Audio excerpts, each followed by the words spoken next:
Problemado ang maraming residente sa ilang barangay sa Muntinlupa dahil sa halos araw-araw na water interruption. Live mula sa Muntinlupa, may unang balita si EJ Gomez. EJ, may nagrarasyon na ba ng tubig sa kanila?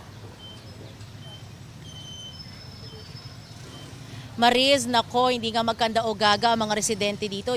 Problema na nga ng marami, no? Yung mataas na presyo ng petrolyo, mga nagmahal na mga bilihin at mas mataas na pamasahe ngayon. Pero dagdag pa sa problemahin ng mga residente dito sa Muntinlupa ang kawalan naman ng supply ng tubig. So wala po talaga tubig. Problemado si Madeline, residente ng Barangay Putatan sa Muntinlupa. Kasama sila sa mga nawalan ng supply ng tubig alas 11 kagabi. Base sa abiso ng Maynilad, babalik ang supply alas 2 ng hapon ngayong araw. 15 oras yan na walang tubig sa kanilang barangay. Ayon sa ilang residente roon, halos araw-araw nilang dinaranas ang problema sa tubig nitong nakalipas na 2 linggo. May mga estudyante kami na syempre kailangan nilang maligo, kailangan sa pagluto, walang tubig, as in walang running water na para maglinis, para magayos. So ang hirap, talagang napakahirap. Wala ring supply ng tubig sa barangay poblasyon.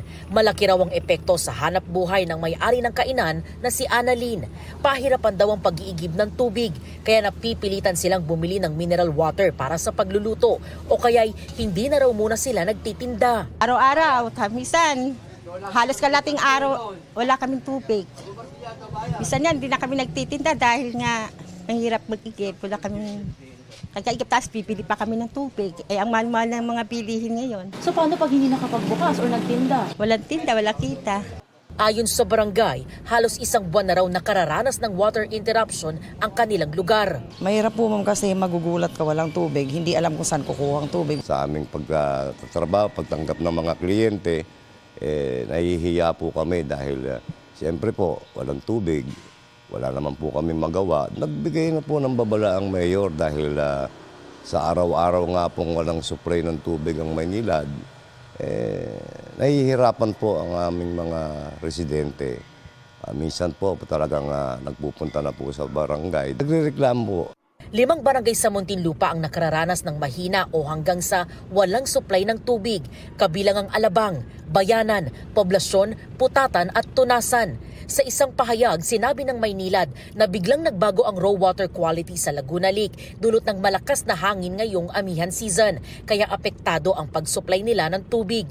Kailangan daw ng operational adjustments sa treatment facilities ng Maynilad. Ginagawa na raw ng kumpanya ang mga hakbang para maibalik sa normal ang supply ng tubig. May mobile tankers din daw na dinedeploy para sa mga residente ng mga apektadong lugar.